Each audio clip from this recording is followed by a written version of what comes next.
Bonjour à tous. Pour ceux que j'ai pas encore eu l'occasion de rencontrer, je suis Mylène Alvarez, nouvelle animatrice Bois Énergie au sein de l'association Elle. Et donc, je serai accompagnée de mon collègue Antoine pour cette matinale Bois Énergie, la deuxième de cette année, qui portera sur le sujet du suivi d'exploitation d'une chaufferie bois. Je vais lancer le premier questionnaire qui va qui va nous permettre, et notamment à Antoine, d'adapter un petit peu éventuellement son intervention selon vos besoins. Donc là, l'idée, c'est de savoir qu'est-ce que vous venez chercher dans cette matinale. Est-ce que c'est plutôt des conseils de base pour conseiller les exploitants des chaufferies? Est-ce que vous êtes plutôt faites partie des relais qui réalisent vous-même le suivi des chaufferies et donc un besoin d'approfondissement? Ou est-ce que vous avez des questions plus précises qu'on pourra aborder en fin de matinale? Donc ça se partage, Antoine, entre les deux premières questions. Donc on a à la fois des personnes qui viennent rechercher des connaissances de base pour plutôt être dans le conseil et d'autres qui réalisent le suivi des chaufferies. Selon vous, que comprend le suivi d'exploitation d'une chaufferie? La conduite, c'est-à-dire le contrôle des paramètres et du combustible, le relevé des compteurs, l'analyse des données pour évaluer les performances de la chaufferie, assurer l'ensemble des contrôles réglementaires périodiques, ou bien l'ensemble de ces réponses. Très bien, merci à tous. Donc effectivement, c'est bien une question introductive et c'est bien l'ensemble de ces réponses que comprend le suivi d'exploitation de la chaufferie. Et donc c'est bien tout cela que l'on va aborder dans cette matinale. Est-ce que tu veux rebondir du coup, Antoine, sur les résultats là, de ce premier questionnaire sur le suivi versus la maintenance? Euh, oui, oui, ça va, vous m'entendez bien?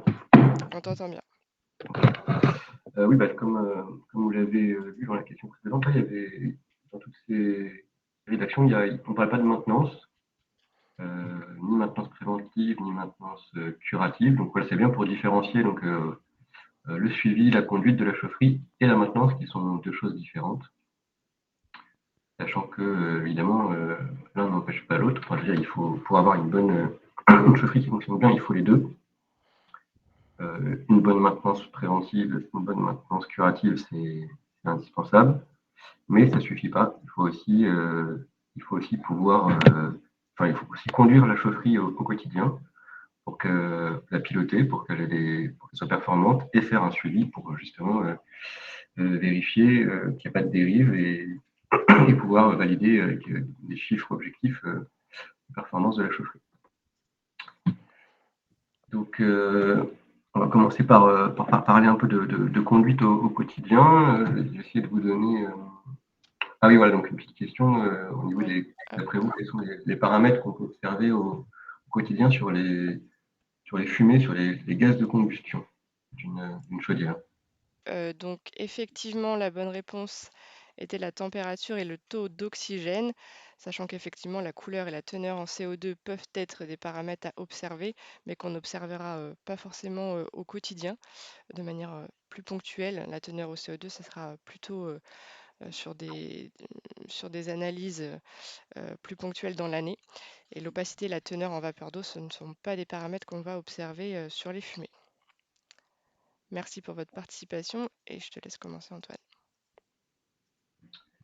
Donc oui, en effet, la température des fumées et puis tout ce qui a trait aux fumées, ça fait partie des principaux indicateurs qu'on peut regarder quand on va en chaufferie.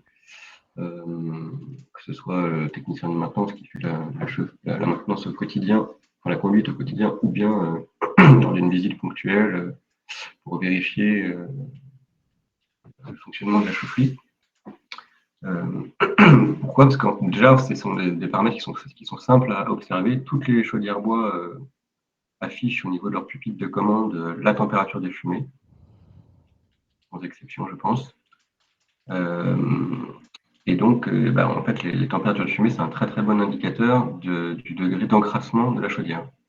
Puisque, en effet, plus l'échangeur de chaleur, plus la chaudière est encrassée, moins les gaz de combustion vont pouvoir céder de chaleur à l'eau, au fluide caloporteur, et donc les fumées vont ressortir d'autant plus chaudes. Donc le but, évidemment, c'est toujours d'avoir les températures de fumée les plus froides possibles. Donc c'est pour ça que c'est important d'avoir quelques valeurs, quelques ordres de grandeur en tête. Donc pour une chaudière propre et ramonée en, en fonctionnement, en général, on va observer des températures de fumée entre 150 et 180, 190 degrés maximal. Donc ça, les températures de fumée varient cette fourchette en fonction de la modulation de puissance. La chaudière ne fonctionne pas forcément tout le temps à 100% sa puissance nominale, donc elle va moduler sa puissance dans une gamme 25-100%. Et donc voilà, évidemment, quand on est en petite puissance, voilà, les températures de fumée ont tendance à baisser. Et puis elle augmente quand la puissance chaudière augmente, mais toujours en restant dans cette gamme de température en général. En phase de démarrage et en phase de démarrage, voilà, évidemment, on part de beaucoup plus bas et donc ça va augmenter progressivement. Donc voilà, donc ce qu'il faut retenir, c'est que si on sort de cette fourchette, notamment si on dépasse les 180, 190 degrés, il faut commencer à se poser des questions sur la propreté de la chaudière et sur la nécessité ou non d'effectuer un nouveau ramonage de la chaudière. Quand je parle de ramonage, je parle de ramonage complet, c'est-à-dire tout le corps de chauffe foyer plus échangeur de chaleur. Et au moins vérifier à quelle date a été réalisée la précédente maintenance, le précédent ramonage. La dépression, c'est un peu la même chose, ça peut aussi être un indicateur d'un encrassement, puisque quand les chaudières très, très encrassées, les tubes de fumée vont commencer à se boucher, et donc le ventilateur d'extraction d'air ne pourra plus assurer la dépression dans la chaudière, puisque, comme vous le savez, une chaudière bois doit toujours être en dépression pour éviter les émanations de fumée ou de cendres dans la chaufferie. Donc, on a déjà le conduit de cheminée qui assure une dépression naturelle dans le corps de chauffe, de l'ordre de 10-15 pascal. Et après, on a en plus le ventilateur d'extraction qui va se mettre en route quand la chaudière démarre et qui va permettre d'avoir une dépression plus importante. Donc voilà, de l'ordre de 50 pascal en régime nominal. Et puis on a en phase de démarrage et en phase d'arrêt, on a le ventilateur d'extraction qui en général vient se mettre au maximum de sa vitesse. Et donc on peut avoir la dépression qui peut augmenter jusqu'à 100 pascal. Un petit graphe du coup pour illustrer ce dont je viens de vous parler sur l'encrassement de la chaudière. Donc en rouge, vous avez les températures du foyer et en bleu, la température des fumées sur un modèle de chaudière qui n'est pas mon modèle de chaudière préféré parce que c'est une chaudière qui s'encrasse très très rapidement. Donc, comme vous pouvez le voir, il y a une pente, une petite pente sur la courbe bleue qui indique la température de fumée. Là, quand on a lâché les températures du foyer, ça correspond en fait à un nettoyage. On est obligé d'arrêter la chaudière pendant plus d'une journée pour que les températures descendent, pour que le technicien de maintenance soit en mesure de réaliser le ramonage. Sinon, c'est trop chaud, il risquerait il ne pourrait pas travailler. Donc après ça, on redémarre et puis progressivement, au fil des jours, on voit les températures du fumée qui augmentent. Ce qui oblige à réeffectuer un nouveau ramonage et ainsi de suite.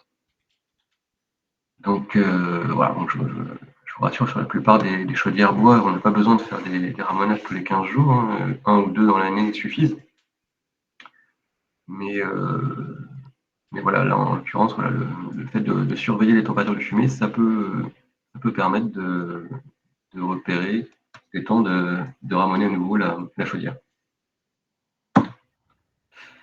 Sur le taux d'oxygène, le taux d'oxygène qui est mesuré par la sonde lambda en sortie chaudière, donc ça c'est pareil, toutes les chaudières bois en sont équipées et c'est une valeur qu'on peut lire facilement sur le pupitre de commande. Donc en régime nominal, on est censé descendre jusqu'à 8, autour de 8 à 12%. On rappelle que le taux d'oxygène dans l'air ambiant il est de 21%. Donc le principe, c'est avec la combustion, évidemment, on vient consommer de l'oxygène. Et donc plus on est proche du régime nominal, plus la combustion est importante, plus on va ressortir pauvre en oxygène au niveau des gaz de combustion. Donc pour atteindre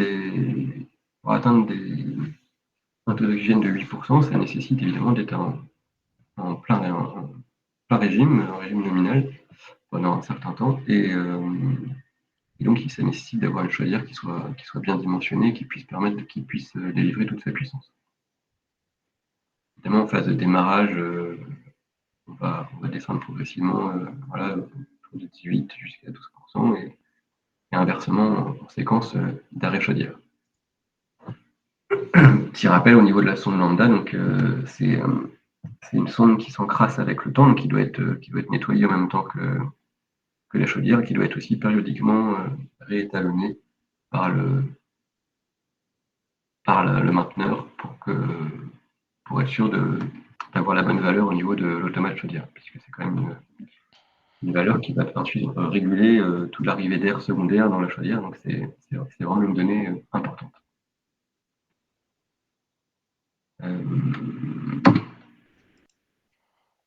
Donc, quelle autre mesure de température on peut suivre au niveau de la chaudière? Je vous laisse répondre. Donc vous pouvez répondre au sondage, il est lancé. Donc le suivi de la température des fumées et celle du foyer sont recommandés, comme vient de l'expliquer Antoine. La question est: quelle autre mesure de température est utile? Est-ce que c'est la température de l'eau en départ et en retour chaudière? Est-ce que c'est la température des cendres ou la température du combustible? Je pense que tout le monde a répondu unanimement la température de l'eau. Et je pense, Antoine, que c'est la bonne réponse. Oui, en effet, les cendres et le combustible en général, on n'en mesure pas la température, en effet. Donc au niveau des températures d'eau, en fait, tout dépend du réseau qu'on a derrière et de la nature des émetteurs. En fonction des émetteurs, si on a des radiateurs, un plancher chauffant, etc., on ne va pas avoir besoin de la même température d'eau. Et puis pareil, en fonction de l'étendue du réseau et de la qualité d'isolation des tubes, on va pas nécessiter la même température d'eau. Mais en général, sur les chaudières bois, on est entre 80 et 90, 95 degrés maximal au niveau de l'eau départ chaudière. Au niveau du retour, en général, la plupart du temps, les installateurs dimensionnent les installations pour avoir ce qu'on appelle un delta T de 20 degrés entre le départ et le retour. Donc, c'est comme ça qu'ils dimensionnent le débit de la pompe de circulation, de la pompe de charge chaudière. Donc, après, voilà, donc, une chose dont on peut s'assurer quand on va en chaufferie, c'est que on a, en fonction du le débit de la pompe, en général, il est fixe. On n'est pas sur des débits variables pour les pompes de charge chaudière, ça sert à rien. Donc, en général, on a un compteur d'énergie qui permet de visualiser le débit qui passe dans la chaudière. Donc, une fois qu'on a ce débit, en fait, on peut calculer en fonction de la puissance chaudière, on peut calculer le delta T pour lequel a été dimensionnée cette pompe. Et voilà, si on trouve un delta T de 20 degrés, comme c'est, je vous disais, la plupart du temps, il faut donc s'assurer que la différence de température entre la température de consigne de départ et la température minimum de retour à la chaudière soit d'au moins 20 degrés. Puisque, comme vous le savez, on a toujours aussi une température minimum en retour chaudière qui est paramétrée au niveau de l'automate pour protéger la chaudière, pour éviter les risques de condensation des fumées et donc le risque de corrosion de la chaudière. Donc, il y a 23 voies qui protègent la chaudière pour pour éviter les retours trop froids. Donc on vient mélanger une partie du départ avec le retour pour assurer, si nécessaire, une température minimale qui est paramétrable, hein, mais qui est en général de l'ordre de 60, 65 degrés. Donc voilà, c'est la différence entre ces deux températures, température de consigne et température de retour minimum, qui doit être cohérente avec le delta T qu'on a trouvé au niveau du dimensionnement de la chaudière. Vous comprenez bien que si on ne retrouve pas ce delta T, si par exemple le circulateur a été dimensionné pour un delta T de 20 degrés, mais qu'on a un delta T maximal entre température de consigne et température de retour de 15 degrés, et ben, d'emblée, on sait qu'on ne pourra jamais délivrer plus de 75% de la puissance nominale chaudière. Donc c'est un peu dommage de voilà, une chaudière de 400 kW et puis en fait, d'emblée elle est bridée à 300 kW parce qu'elle ne pourra jamais délivrer sa puissance maximale sur une durée de temps un peu longue.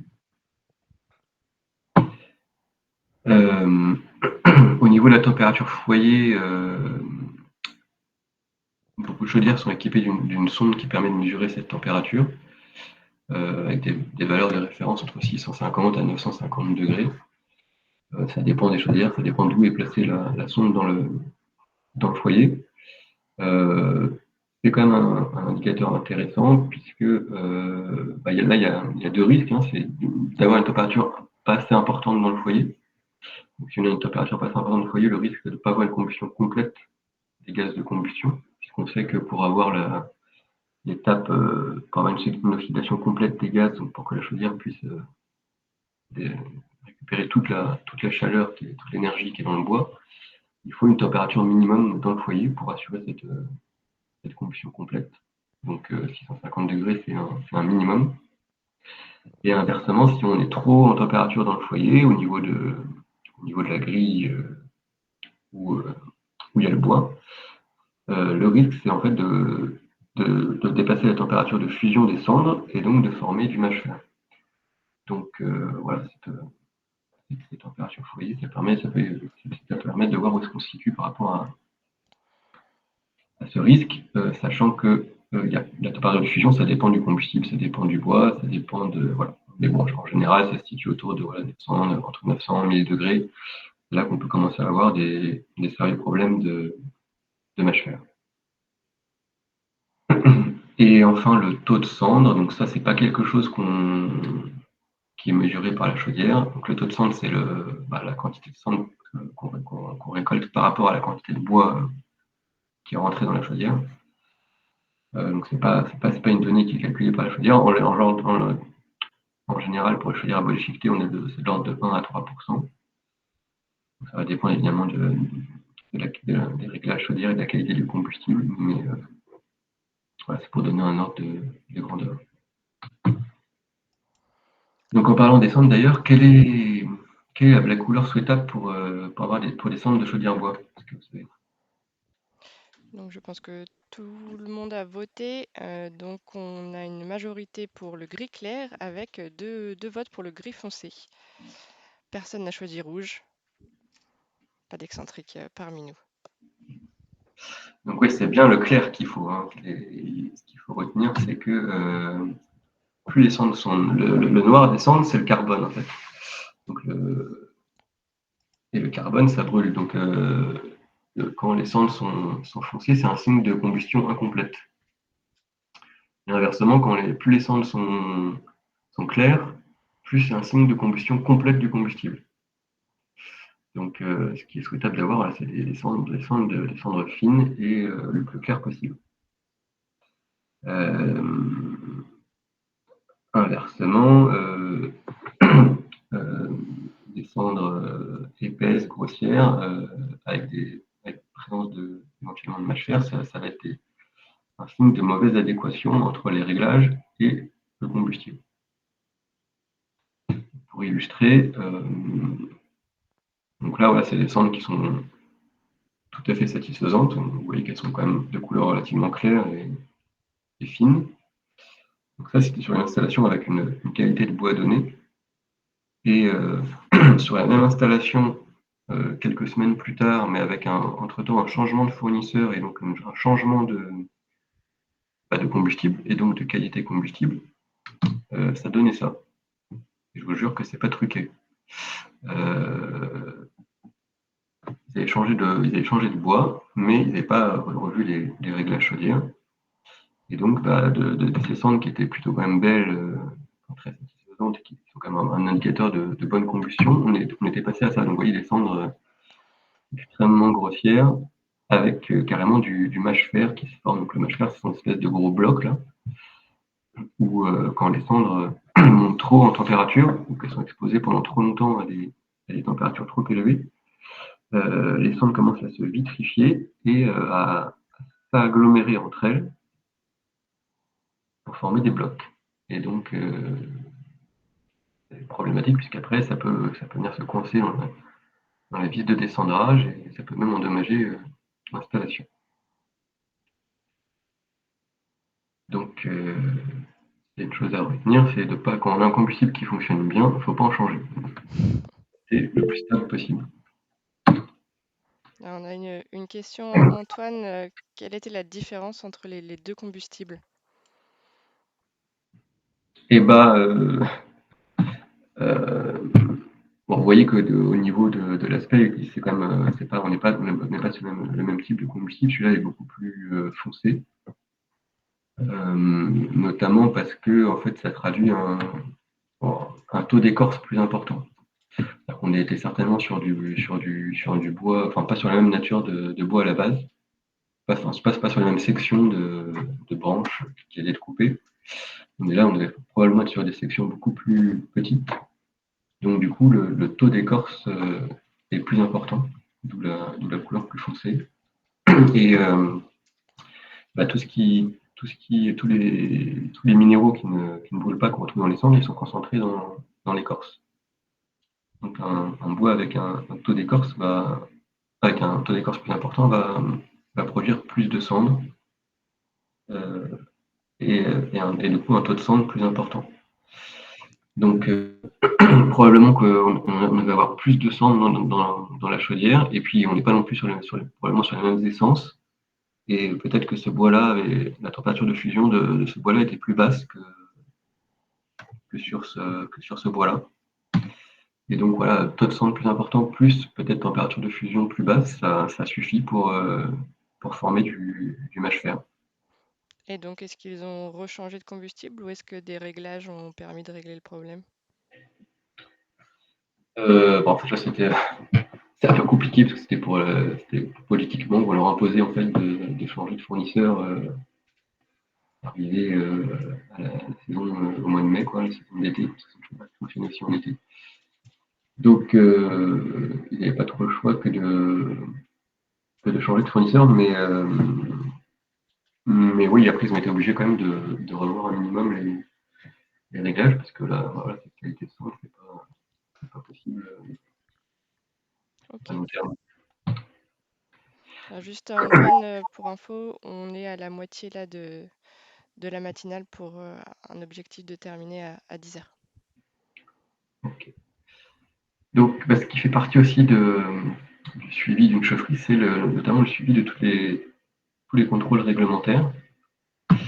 Euh, donc, juste pour quelques éléments de contexte, en gros, on a pour les petites et moyennes chaudières, ça se divise entre tout ce qui est en dessous de 400 kW et ce qui est au-dessus. Les chaudières qui sont inférieures à 400 kW, en fait, on est dans le même cadre réglementaire que les chaudières individuelles qu'on peut avoir chez nous, où en fait il y a juste un entretien annuel qui est imposé par le Code de l'environnement. C'est l'arrêté du 15 septembre 2009. Donc, cet entretien va être assuré par un professionnel qualifié. Et donc, voilà, les travaux de maintenance qui sont censés être faits lors de cet entretien annuel. Donc, on retrouve le nettoyage des surfaces d'échange, donc ça c'est le ramenage de la chaudière. Hein. Le contrôle du conduit d'évacuation, donc ça c'est le conduit de cheminée, les organes de sécurité, nettoyage du ventilateur, descendrage approfondi. mesurer quand même une fois les opérations de réglage d'entretien réalisées, la teneur en monoxyde de carbone dans l'ambulance et à proximité de l'appareil à fonctionnement. La teneur en CO est inférieure à 50 ppm, la température des fumées et la teneur en O2 et en CO2. Donc, voilà ce qui est demandé dans cet arrêté. Il ne demande même pas de réaliser de mesures de rendement de combustion, il limite ces paramètres-là. Pour les chaudières supérieures à 400 kW, donc il y a des obligations supplémentaires qui figurent dans les articles du Code de l'environnement, comme par exemple la tenue d'un livret de chaufferie qui devient obligatoire, la vérification périodique du rendement de combustion, donc tous les 3 mois en période de fonctionnement. Une chaudière qui fonctionne toute l'année, il y aura 4 contrôles à faire dans l'année. Et donc ce contrôle périodique obligatoire tous les 2 ans par un organisme accrédité indépendant de l'exploitant. Ça, c'est quelque chose qui n'est pas tout le temps fait par les exploitants, mais on est censé tous les 2 ans faire venir un organisme, un tiers, pour réaliser faire contrôler l'installation. Notamment, ils vont vérifier que tous les contrôles réglementaires ont bien été réalisés. Ensuite, l'autre seuil, c'est le seuil des 1000 kW, où là, après, on bascule en installation classée pour la protection de l'environnement, et où, du coup, on a d'autres contraintes qui viennent s'ajouter, comme le respect des valeurs limites d'émission, donc les VLE, avec des valeurs limites à respecter sur les poussières notamment, sur le monoxyde de carbone, sur les oxydes d'azote, et tout ça. Je ne rentre pas dans le détail. En gros, les 400 kW et 1 MW sont les deux seuils pour les puissances de petite et moyenne puissance, les chaudières de petite et moyenne puissance. Donc dans ce livret de chaufferie, quelles informations doivent figurer? Donc il y a quand même un certain nombre d'informations, notamment tous les incidents d'exploitation, donc les pannes, tout ça, ça doit figurer dans le livret de chaufferie, la nature de la panne et qu'est-ce qu'on a fait pour y remédier. Les livraisons de combustible avec les consommations, ça doit figurer aussi dans le livret de chaufferie. Des informations relatives au bois, comme son origine, sa granulométrie, son hygrométrie, ça doit des choses aussi qui doivent figurer.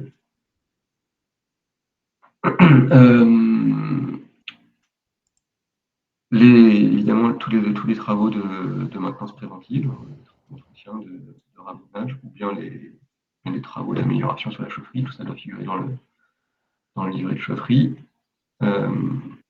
Les résultats de tous les contrôles réglementaires, notamment ce dont on a parlé, les contrôles de combustion trimestriels, où l'exploitant est censé agrafer dans le livret de chaufferie le petit billet que lui sort son analyseur de combustion.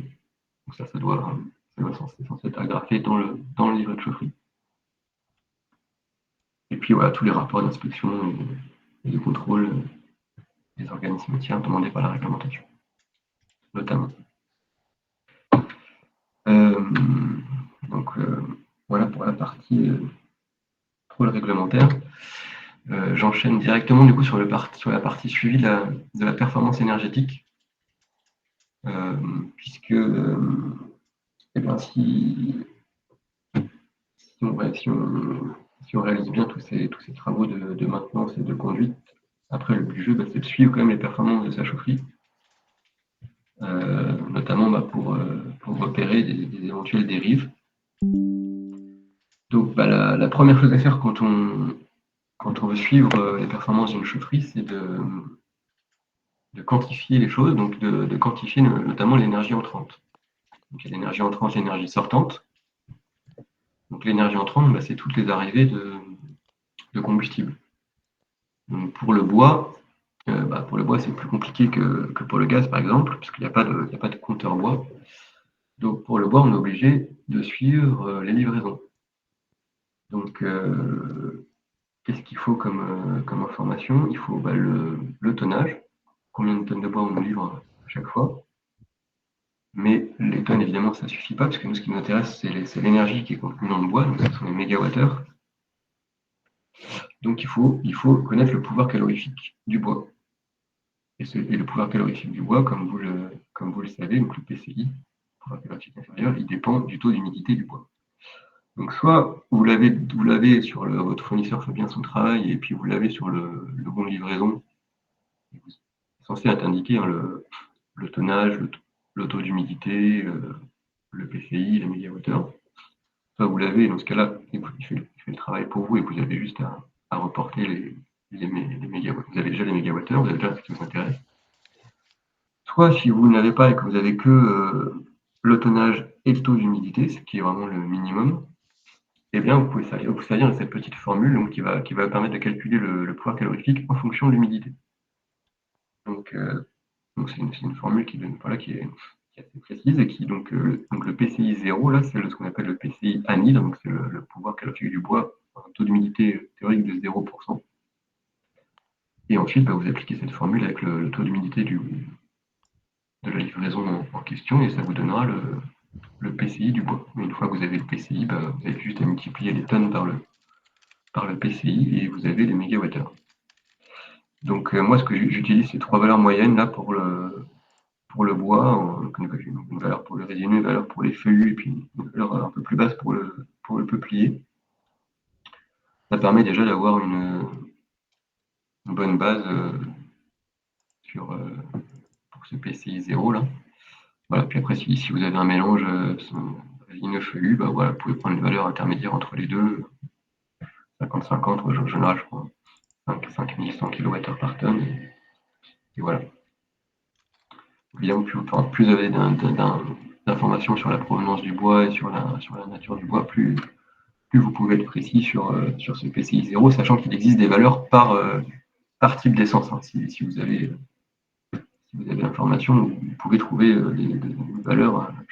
Chaque type d'essence a son pouvoir calorifique anhydre qui est connu. Mais voilà, comme souvent on est sur des mélanges, on est obligé de prendre des valeurs moyennes. Pour ce qui est faut donc les énergies entrantes, il faut aussi suivre, il n'y a pas que le bois, il peut y avoir un combustible d'appoint. Donc il faut aussi suivre l'énergie d'appoint. Donc si c'est du fuel, c'est assez simple. Il suffit de suivre les livraisons de fuel, ou bien si c'est du GPL, du propane, c'est la même chose. L'avantage, c'est que le PCI du fuel, il est fixe, hein, il ne varie pas, c'est 9,96 kWh par litre. Le propane, c'est pareil, c'est 12,9 kWh par kilo. À partir du moment où vous suivez vos livraisons de fuel ou de propane, vous savez l'énergie entrante qui rentre dans votre chaufferie. Pour le gaz naturel, ça peut être un peu plus compliqué. Si vous avez les factures du fournisseur, vous pouvez vous référer directement aux kilowattheures qui sont indiqués sur la facture du fournisseur de gaz. Si vous n'avez pas la facture, mais que vous n'avez que accès au compteur de gaz, il y a des petits calculs à faire, puisque comme vous le savez peut-être, la plupart des compteurs, les index sont en mètres cubes bruts. Et donc, il y a une première petite correction à faire pour passer des mètres cubes bruts aux mètres cubes corrigés, ce qu'on appelle aussi les normaux mètres cubes. Donc pour ça, en fait, il va falloir multiplier par ce qu'on appelle le coefficient PTZ. Donc PTZ comme pression, température, et Z c'est pour l'altitude. Donc il y a deux grandes pressions de comptage pour les chaufferies. On est soit en 21 millibars, soit en 300 millibars. Si on est en 21 millibars, le coefficient de correction va être proche de 1, entre 0,95 et 1. Si on est à 300 millibars, le coefficient de correction va être aux alentours de 1,25. C'est ça qui va permettre, c'est ce coefficient-là qui va permettre de passer au mètre cube corrigé. Puis ces mètres cubes corrigés, on les multiplie par le PCS, pouvoir calorifique supérieur. Parce que pour le gaz, on parle jamais en pouvoir calorifique inférieur, on parle toujours en pouvoir calorifique supérieur. Donc sur la facture du fournisseur, il y aura le pouvoir calorifique supérieur qui sera indiqué.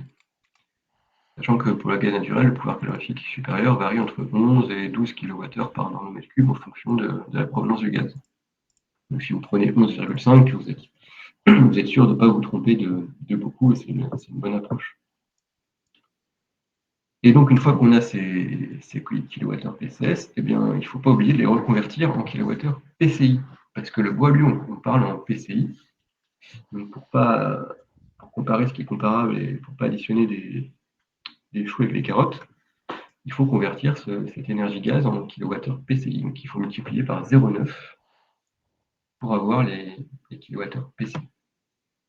Et pareil, si vous allez chercher directement les kilowattheures sur la facture de gaz, eh bien, il faut quand même faire cette manip de multiplier par 0,9 pour convertir les kilowattheures gaz en kilowattheures PCI. Puisque après, pour calculer vos indicateurs, c'est de ça dont vous aurez besoin. Pour ce qui est des énergies sortantes, et ben, en fait, ça va consister à faire des relevés compteurs. Donc, évidemment, il y a tout le monde sait ce que c'est qu'un compteur d'énergie, donc un compteur qui va permettre de comptabiliser la chaleur produite par une chaudière. Donc, il faut relever évidemment tous les compteurs qui sont présents en chaufferie. Donc, on peut avoir un compteur d'énergie sortie chaudière. Donc, sortie chaudière bois, c'est même imposé par l'ADEME depuis pas mal d'années maintenant. Pouvoir comptabiliser l'énergie renouvelable produite par la chaudière. On peut en avoir aussi un derrière la chaudière d'appoint, la chaudière gaz. Un compteur d'énergie départ réseau, donc lui, ça serait en fait on a souvent en chaufferie, ça sera un compteur qui comptabilise l'ensemble de la chaleur produite par le bois et par le gaz. Alors, je dis le gaz dans le cas où on est sur une chaudière gaz d'appoint, mais voilà. On peut avoir aussi des compteurs d'énergie en sous-station dans le cas d'un réseau de chaleur. On peut aussi avoir éventuellement un compteur de chaude sanitaire en mètres cubes en chaufferie qui peut permettre de comptabiliser l'énergie consacrée à la production de chaude sanitaire. Et puis parfois on a aussi des compteurs d'énergie sur les départs de chauffage carrément, donc, ce qui permet de différencier les mégawattheures par circuit de chauffage. Donc quand on les a, ça vaut le coup aussi de les relever, ça permet d'avoir des informations supplémentaires et d'être plus précis. Donc, pas oublier qu'un compteur d'énergie, c'est 3 points de comptage, un débitmètre, une sonde de température aller, une sonde de température retour. Donc, quand on est en chaufferie, en tout cas, la première fois qu'on y va, quand on va faire un suivi de chaufferie, c'est important de bien vérifier le placement de chaque compteur. Pas forcément croire d'emblée le schéma hydraulique. Ça arrive qu'il y ait des erreurs, ça arrive que les compteurs soient mal placés ou une passe qu'ils sont censés compter. Une des deux sondes ne soit pas sur la bonne conduite, par exemple. Enfin, voilà. Donc, bien vérifier ce qu'on compte, en fait. Bien vérifier ce que le compteur compte, afin d'établir ce qu'on appelle le schéma de comptage de la chaufferie. Sachant que le débitmètre, lui, habituellement, il est plutôt placé sur la partie retour, sur la partie aller, mais quelque part, ça n'a pas d'importance. C'est le même débit qui met sur le fermé, donc c'est le même débit qui passe dans le départ et dans le retour. Et par contre, les sondes de température, c'est important qu'elles soient bien positionnées sur les bonnes conduites.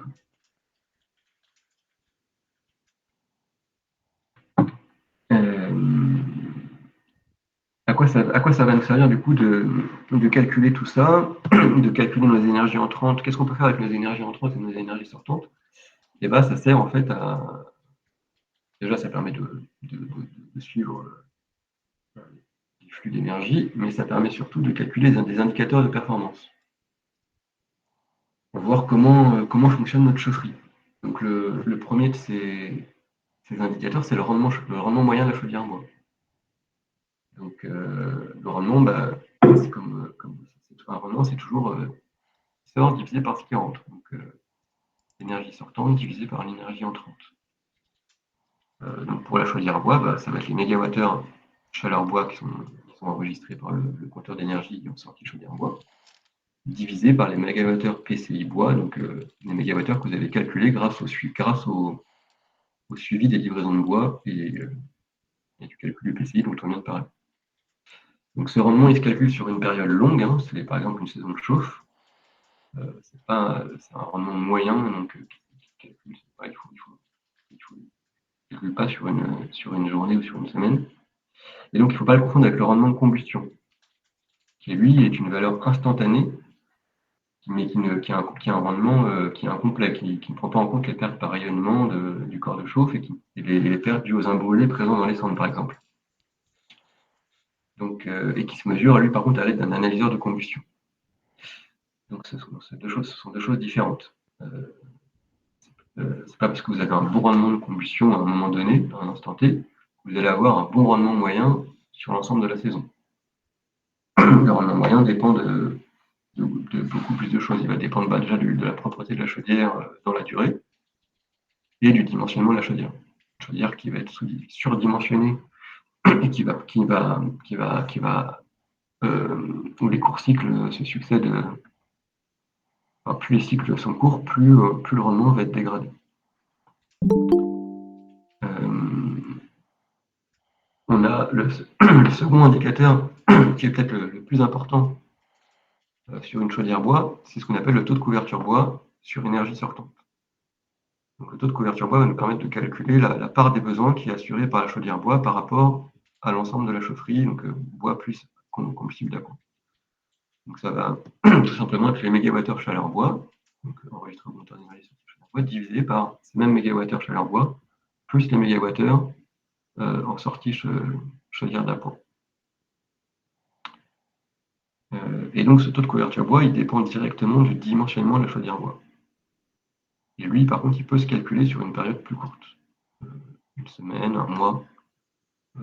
Ça peut permettre c'est même recommandé de le calculer tous les mois pour vérifier qu'il n'y a pas de dérive.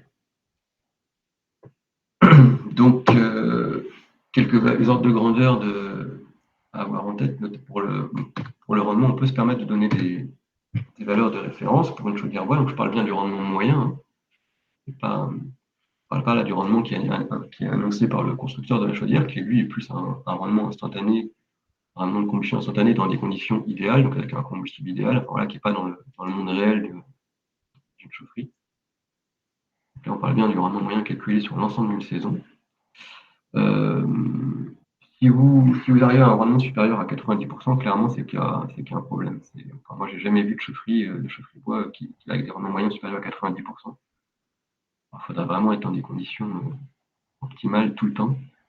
Mais clairement, si vous êtes supérieur à 90%, c'est qu'il y a des questions à se poser. Soit vous avez votre compteur d'énergie sortie chaudière qui compte plus bien, qui surcompte, qui surévalue les mégawattheures bois, soit éventuellement vous avez oublié des livraisons de bois. On est certain que vous avez oublié, vous avez sous-estimé la consommation de bois en entrée chaudière. Ou par exemple, vous avez sous-estimé, je veux dire, le taux. Non, vous avez surestimé le taux d'humidité du bois. C'est-à-dire que votre bois, enfin, en vrai, était plus sec que ce que vous pensiez, donc vous avez rentré plus d'énergie que ce que vous pensiez dans la chaufferie. 85 à 90%, là, on est vraiment sur des rendements excellents. Voilà, pour atteindre ça, il faut vraiment avoir des installations parfaitement dimensionnées et parfaitement maintenues. Entre 80 et 85%, on va être bien. Voilà, c'est tout à fait satisfaisant comme rendement moyen pour une chaudière bois. Entre 75 et 80, voilà, c'est correct, mais ça commence quand même à être un peu moins bon. 70-75, on commence à être un peu faible, et puis voilà, en dessous de 70, on est franchement mauvais. Et donc là, c'est soit que la chaudière est mal entretenue, très encrassée, soit qu'elle est surdimensionnée et que voilà, pour des raisons que j'évoquais tout à l'heure, elle ne peut pas avoir un bon rendement moyen.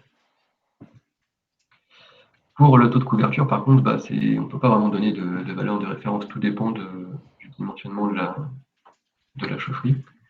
Mais par contre, c'est bien quand même de se référer à une valeur étude, en fait, à une valeur prévisionnelle qui a été calculée au moment de l'étude en fonction de la puissance du générateur bois et de la puissance de la chaudière d'appoint, et des besoins, on sait qu'on est censé atteindre un taux de dimensionnement de, je dis n'importe quoi, 80%, 90%, enfin, tout dépend.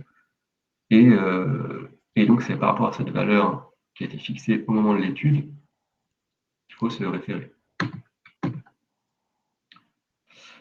Le taux de couverture bois sur énergie entrante, bon, j'en parle très rapidement, c'est un peu la même chose que le taux de couverture bois sur énergie sortante, c'est le même principe, sauf que on fait plus ça sur l'énergie sortante, l'enregistreur compteur, mais sur l'énergie qui rentre dans la chaufferie au niveau du combustible. Pareil, ça se calcule sur une période longue. Alors, c'est à utiliser que si le schéma de la chaufferie le schéma de comptage de la chaufferie ne permet pas de calculer le taux de couverture bois sur énergie sortante. C'est-à-dire que si vous manque des compteurs, c'est pour une raison X ou Y, bah, vous pouvez pas quantifier, parce qu'il n'y a pas de compteur en sortie chaudière bois, par exemple, bah, évidemment, vous ne pourrez pas calculer le taux de couverture bois sur énergie sortante. Ou si vous n'avez aucune idée aussi de l'énergie qui est produite par le gaz ou bien par bois plus gaz, pareil, vous ne pourrez pas calculer votre taux de couverture bois sur énergie sortante. Donc dans ce cas-là, ça peut être bien aussi quand même de calculer un taux de couverture bois sur énergie entrante, qui lui, normalement, on peut toujours le calculer, à condition évidemment de suivre ses livraisons de bois et ses factures d'énergie d'appoint. Ça peut donner quand même une idée du taux de couverture bois de la chauffe. Dans le cas d'un réseau de chaleur, un autre indicateur qui est intéressant à suivre, c'est le rendement réseau. Donc, le rendement réseau, c'est la somme des mégawattheures consommés en sous-station divisé par les mégawattheures départ réseau. Donc, départ réseau, c'est la même chose que sortie chaufferie, si vous voulez. C'est un peu la même chose que ce qu'on appelle le taux de perte réseau. Le taux de perte réseau, c'est 1 moins le rendement réseau, si vous voulez. Donc les pertes réseau, moi personnellement, je préfère parler en pertes réseau, mais donc ce sont les pertes réseau sont les mégawattheures départ réseau moins la somme des mégawattheures consommés en sous-station. Et donc le taux de perte réseau sont ces pertes réseau divisées par les mégawattheures départ réseau. Donc ce taux de perte réseau il est fonction de la densité thermique du réseau de chaleur et de la qualité d'isolation thermique du réseau. Elles sont plus faibles, les pertes réseau sont plus faibles en été qu'en hiver, dans l'absolu, mais par contre le taux de perte réseau, lui, est beaucoup plus élevé en été qu'en hiver. Parce que forcément, en été, vous allez livrer beaucoup moins de mégawattheures en sous-station aux abonnés qu'en hiver, parce qu'il n'y a plus de chauffage. Donc le taux de perte, lui, est beaucoup plus important. Donc un taux de perte réseau moyen annuel peut varier de 5% pour un réseau de chaleur urbain très dense à 15% pour un réseau de chaleur d'une petite commune rurale, avec des pics qui peuvent être supérieurs à 20% pendant la saison de non-chauffage. Donc ça, c'est des valeurs standards, mais c'est pareil, il faut se référer à l'étude en fait. Il faut se référer à l'étude, au taux de perte réseau qui a été prévisionnel, qui a été calculé, estimé dans l'étude, et c'est à ça qu'il faut se référer.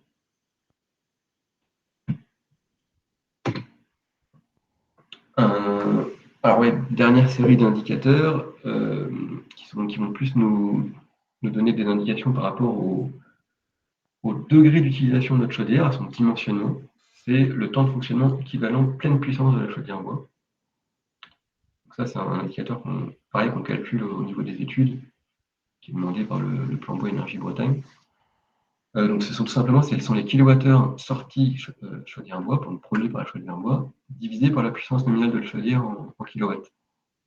Ça va nous donner un nombre d'heures d'utilisation, l'équivalent du temps qu'il aurait fallu à la chaudière pour produire l'énergie qu'elle a produite à pleine puissance.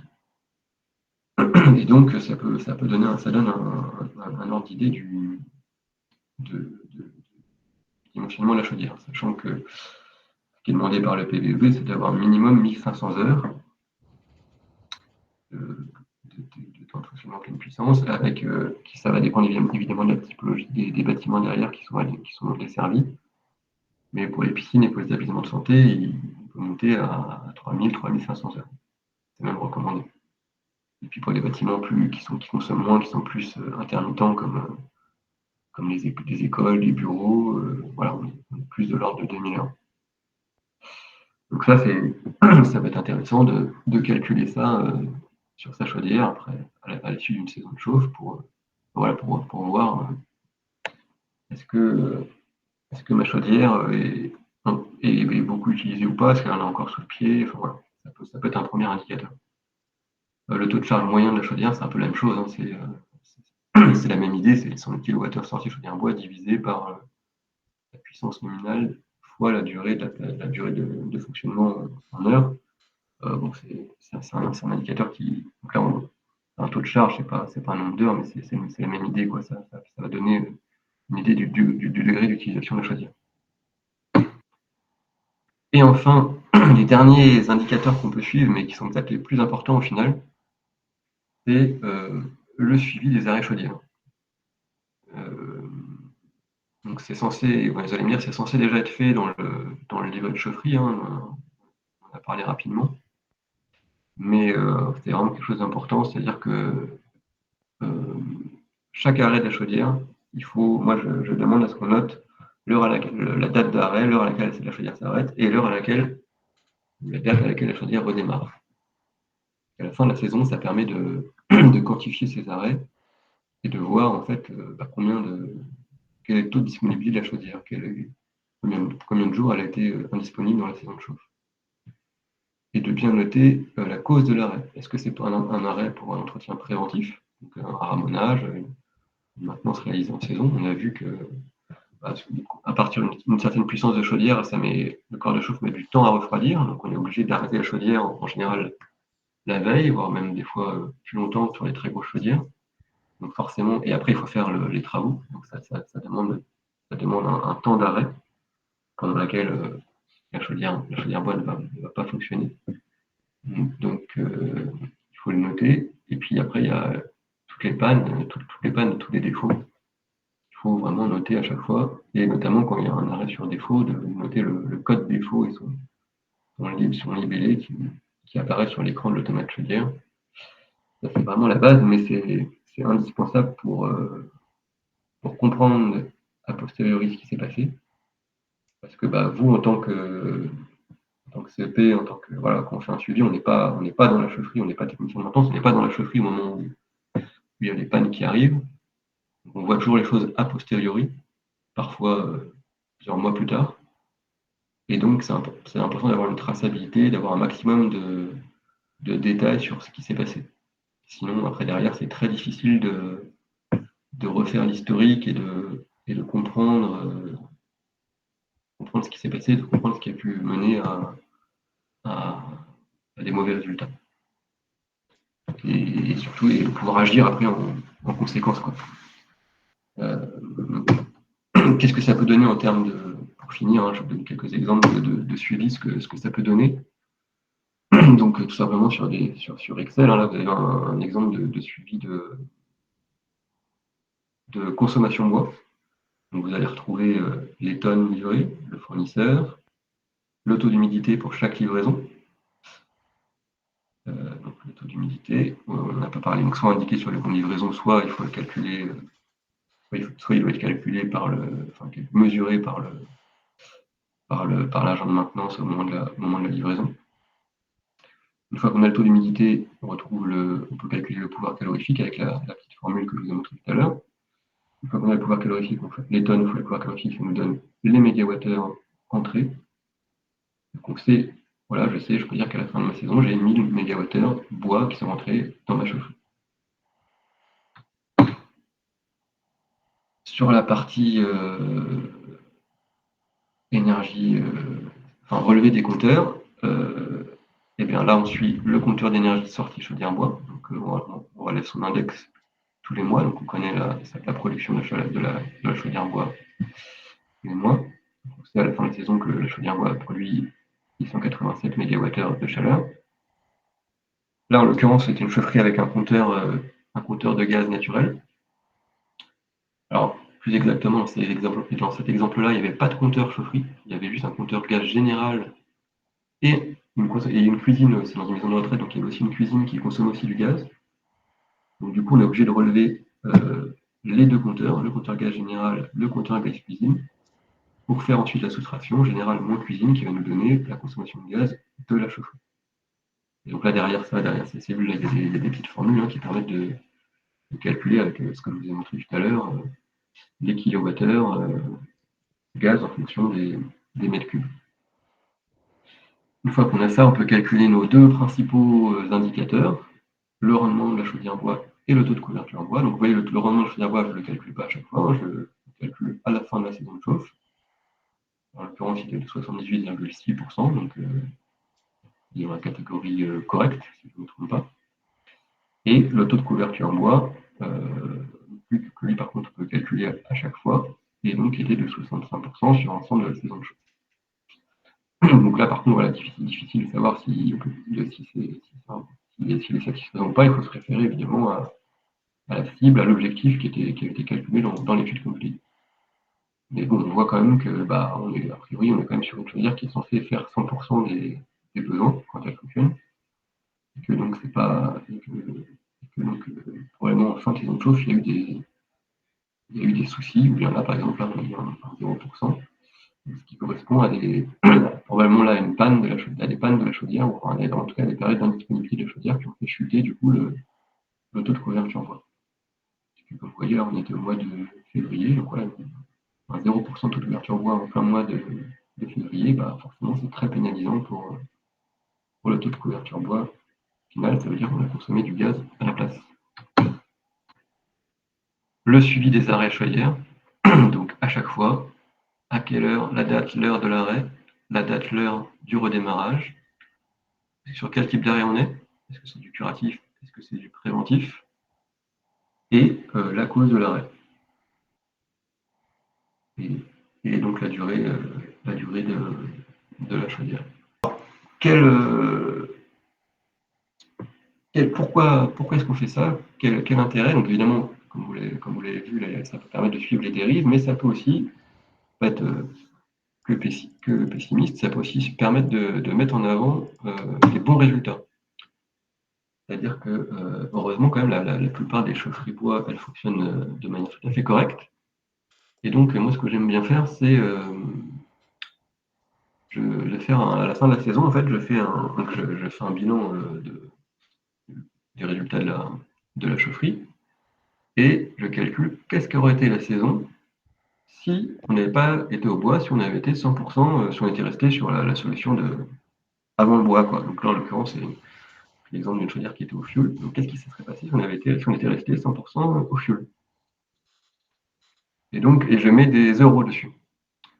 L'aspect financier, puisque, bon, j'en ai pas parlé, mais on peut aussi faire un suivi financier. Donc on retrouve voilà, la chaleur bois produite, 145 MWh, mais si j'étais au fioul, évidemment, ça aurait été 0. Le fioul produit, j'en consomme quand même un peu parce que je suis sur une chaufferie bois fioul. Si j'étais 100% fioul, j'aurais fait tout au fioul. Le taux de couverture en bois, le rendement de mes chaudières, donc qui est le rendement réel qui a été calculé avec le bilan. Ma conso bois, ma conso de fuel, le total d'énergie consommée. Donc vous voyez qu'on consomme un peu moins sur les 100% fuel que quand on est bois fuel, parce que j'ai considéré que la chaudière fuel avait un rendement un peu supérieur à la rendement de la chaudière bois. Donc forcément, sur les 100% fuel, on va consommer un peu moins d'énergie entrante au total, du fait de ce meilleur rendement. Le prix des énergies. Donc là, en l'occurrence, on était sur du 48 € pour le bois, du 130 € pour le fuel. Et puis, ce que ça représente en termes de facture énergétique. Donc là, on a 8 000 € de bois, 3 000 € de fuel. C'est une facture d'énergie totale à 11 800 €. Si on avait été 100% fuel, c'est 195 MWh. Là, ils auraient coûté 25 000 €. Là, on est sur une petite chaufferie, donc c'est pas des chiffres hyper impressionnants. Mais voilà, on voit que rien que comme ça, en ayant une petite couverture à 87%, on arrive à économiser 13 000 € sur la partie combustible, sur la partie P1. Soit 54% d'économie sur la facture énergétique. Donc ça, voilà, ça permet de valoriser le travail de tout le monde, et puis de rappeler que non seulement on gagne des sous grâce à la chaudière bois, qu'on économise en tout cas sur le poste combustible. On économise des sous et aussi on fait des économies de CO2. C'est-à-dire que calculer le CO2 produit. Et donc voilà, donc on émet quand même un peu de CO2 sur la partie dans le réel parce qu'on consomme quand même un peu de fuel. Donc on a émis 6 tonnes 7 de CO2. Si on avait été 100% fuel, on aurait produit 53 tonnes de CO2. Donc on a économisé 46 tonnes de CO2, ce qui est quand même à la base le pourquoi de la chaudière bois. Donc voilà, moi j'aime bien valoriser aussi, quand il y a des bons résultats, valoriser ces résultats de cette manière, à la fois sur le point de vue financier et sur le point de vue environnemental. Voilà, et bien donc pour finir, juste pour vous présenter un peu ce que nous, on peut vous proposer en accompagnement pour tout ce qui a à voir avec le suivi des chaufferies bois en exploitation. Donc il y a des formations de conduite de chaufferie qu'on fait depuis pas mal d'années, à destination principalement des agents de maintenance, mais pas que. Donc on en fait 2 sessions par an. On fait des analyses de combustible qui vont, donc dans notre laboratoire, qui vont permettre de calculer le taux d'humidité du bois à l'étuve, qui est la méthode officielle la plus précise pour mesurer le taux d'humidité du bois, ou bien les analyses de granulométrie à l'aide de notre tamiseuse. C'est une photo que vous voyez là, dans l'étuve. Là. Des bilans de fonctionnement, donc là, on va retrouver un peu le même genre de fichier Excel que ce que je viens de vous présenter. Et puis voilà, puis après tout ce qui est technique d'alimentation. Voilà, bon, je te laisse conclure, Mylène. Oui, merci Antoine. Ah, mon micro a été coupé, pardon. Donc pour répondre à la question du chat de Vincent, la prochaine session de la formation conduite de chaufferie, ce sera le 10 et 11 décembre. Il y en a également une en juin, mais elle est complète. Voilà, je voulais conclure. Déjà, je vais mettre, pendant que je parle, juste un dernier petit sondage pour avoir vos retours sur cette matinale. Hop, voilà. Et donc, la prochaine matinale du Bois Énergie, ce sera le 18 juin de 9h à 10h, sous réserve de la confirmation de notre intervenant. Il est très probable que cette matinale soit sur le sujet de la ressource bois.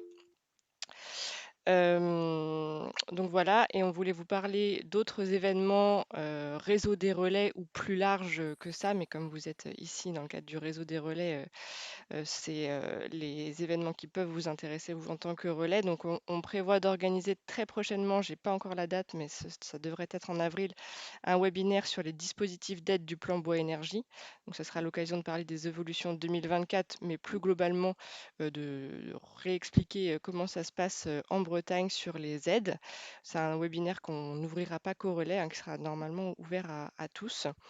Et une journée des relais et prescripteurs qui sera commune avec Atlanson, Bois Énergie et Solaire Thermique. Là encore, je ne peux pas vous en dire plus sur le contenu et la date. Et on prévoit une journée des relais bois sur la thématique de la ressource au deuxième semestre. Voilà, ça c'était juste pour un petit point calendrier. Et Vincent, oui, j'ai bien noté, je t'envoie les infos pour la formation agente du mois de décembre. Voilà, merci à tous. Si vous ne nous avez pas encore donné votre avis, euh, voilà, tout le monde est très content, c'est super, mais n'hésitez pas à nous faire un retour voilà, sur ces matinales. Le sondage pour les sujets des matinales est toujours actif, donc n'hésitez pas à nous faire remonter vos besoins pour les sujets de ces matinales. La prochaine aura lieu donc en juin et après on reprendra en septembre. Merci à tous de votre participation et très bonne journée.